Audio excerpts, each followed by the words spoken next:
En esta presentación veremos el tema de replicación del ADN. La capacidad de autosintetizarse del ADN, llamada replicación, fue uno de los primeros pasos importantes que aparecieron durante la evolución, porque sin esta capacidad cualquier molécula biológica primitiva estaba destinada a desaparecer. Probablemente los portadores tempranos de la información genética fueron las moléculas de RNA, capaces de autorreplicarse. A medida que la evolución progresó y las moléculas de RNA se reemplazaron por moléculas de DNA, el proceso de la autorreplicación adquirió complejidad y requirió un gran número de componentes auxiliares. La replicación garantiza la conservación de la información genética y la disponibilidad de una copia de la información genética para ser cedida de las células madres a las células hijas. La replicación puede dividirse en 5 etapas: preiniciación, iniciación, elongación, terminación o postterminación. En la etapa de preiniciación ocurre el ensamblaje del sistema sintetizador, un complejo de proteínas denominado complejo de reconocimiento del origen, o replisoma, que actúa en conjunto sobre una secuencia específica de ADN rica en adenina y timina, llamado sitio de origen de la replicación, que controla la replicación de una unidad de DNA llamado replicón. La presencia del par adenina-timina facilita la separación de las hebras, debido a que adenina y timina están unidas por 2 puentes de hidrógeno más fáciles de romper que el par guanina-citosina unida por 3 puentes de hidrógeno. En organismos eucariotas, debido al gran tamaño del DNA, existen múltiples sitios de origen de replicación, por lo que la replicación se considera multifocal. La secuencia es la siguiente. Primero, topoisomerasa, familia de enzimas isomerasas que actúan sobre la topología del DNA. Cortan y forman enlaces fosfodiéster, ya sea en una de las hebras, topoisomerasa 1, o en las 2 hebras, topoisomerasa 2. Esta escisión selectiva permite al DNA liberar la tensión contorsional, con la que se deshacen superenrollamientos, lo cual, en caso de persistir, detendría la replicación. De esta manera se permite el acceso a la cadena de DNA de todas las enzimas involucradas en la replicación. Posteriormente, licasa, enzima encargada de separar las 2 hebras del DNA mediante la rotura de los puentes de hidrógeno que se establecen entre las bases nitrogenadas de las 2 cadenas de DNA.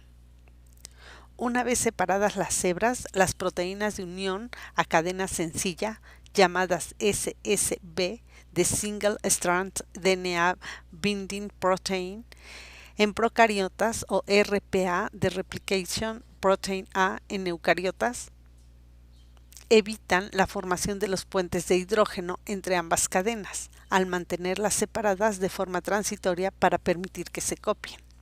Con el replisoma unido, las DNA polimerasas, principales enzimas en la síntesis de DNA, son capaces de sintetizar nuevas cadenas de DNA a partir de la hebra patrón o molde, utilizando nucleótidos fosfatados de las bases nitrogenadas complementarias.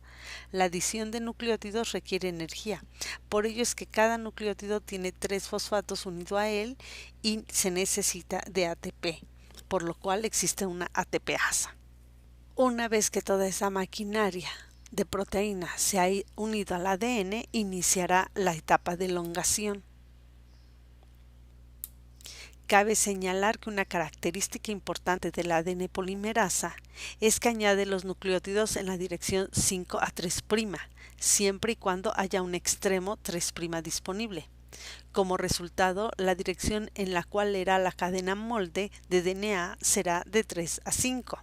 Como podemos observar en la diapositiva, la hebra 5 a 3 también debe ser sintetizada. Es decir, en la replicación del DNA en eucariotas, cada una de las 2 cadenas de ADN sirve de molde para la síntesis de la nueva cadena, por lo que la replicación es bidireccional,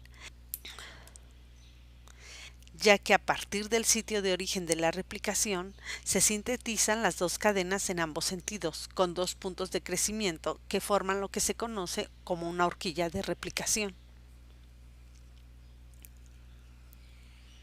Ahora bien, la cadena que se sintetiza de 3 a 5' no plantea ningún problema. Así, una vez separadas ambas cadenas, la DNA polimerasa 3 reconoce al hidroxilo libre del extremo 3' de la cadena que va de 3 a 5 y une un nuevo nucleótido con un enlace fosfodiéster de 3 a 5, elongando la cadena en dirección de 5 a 3, por lo que esta síntesis se le llama continua. La hebra sintetizada recibe el nombre de hebra adelantada, líder o conductora. Sin embargo, en la cadena complementaria de 5 a 3' que podemos ver en la parte de arriba, no se va a replicar en sentido de 3 a 5, sino que se replica discontinuamente en dirección de 5 a 3. Por esto, en primer lugar, se sintetiza un fragmento pequeño de ARN con 8 a 10 nucleótidos de longitud, complementario al fragmento de DNA, denominado primer o cebador, y es sintetizado por la enzima primasa. La unión de los cebadores al DNA proporciona un extremo 3' necesario para que la DNA polimerasa 3 la reconozca y sintetice un fragmento de DNA en dirección de 5 a 3. La hebra formada se denomina discontinua, rezagada o retrasada, y los fragmentos son llamados fragmentos de Okazaki. Los diferentes fragmentos sintetizados, como ya dijimos, se llaman fragmentos de Okazaki, en honor a Reiji Okazaki y Tsunetsuko Okazaki, quienes en 1960 resolvieron la incógnita de cómo se sintetizaba la hebra de 5 a 3'. Como observamos en la diapositiva, la hebra de 3 a 5' es una síntesis continua.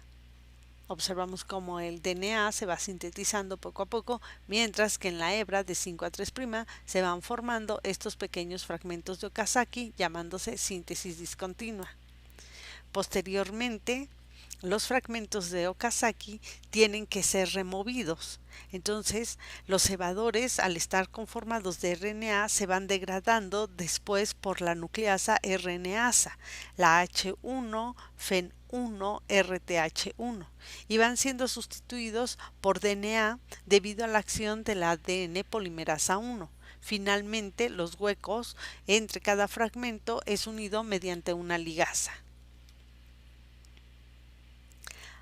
La etapa de terminación consiste en la separación completa de una hebra original con una hebra sintetizada.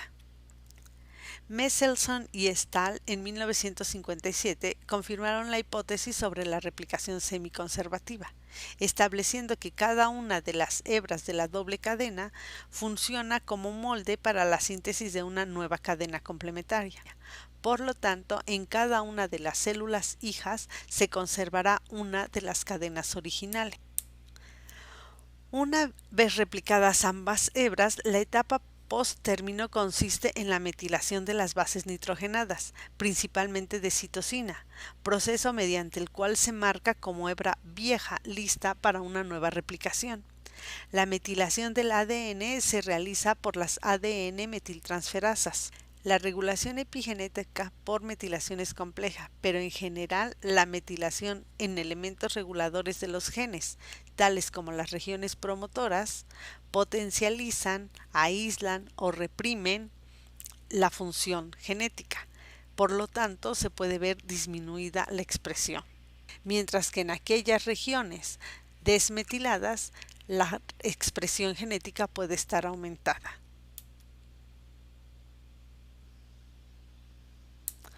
Una célula humana en promedio contiene cerca de 6.400 millones de pares de bases, divididos en 46 cromosomas, puesto que cada par de bases mide alrededor de 0.35 nanómetros de longitud.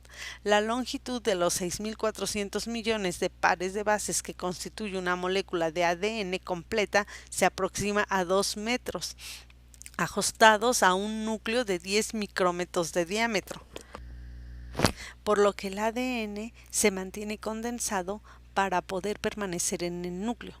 Además, una vez replicado, el ADN formará cromosomas para llevar a cabo la división celular. Cabe destacar que los cromosomas se forman al principio de la mitosis y desaparecen una vez que la división celular concluye. Sin embargo, los cromosomas solo se encuentran condensados y unidos por sus centrómeros con sus homólogos durante la metafase, que veremos en el próximo capítulo. Los cromosomas de las células eucariotas consisten en ADN unido a un complejo conjunto de proteínas de las familias de las histonas. Las histonas se dividen en 5 clases que pueden distinguirse por su relación arginina-lisina: H1, H2A, H2B, H3, H4 y H5. A excepción de la H1, las demás se organizan en pares dentro de unidades repetidas denominadas nucleosomas. Cada nucleosoma consiste en 140 pares de bases de DNA superenrollado envueltos por lo menos 2 veces alrededor del nucleosoma, como se observa en la figura.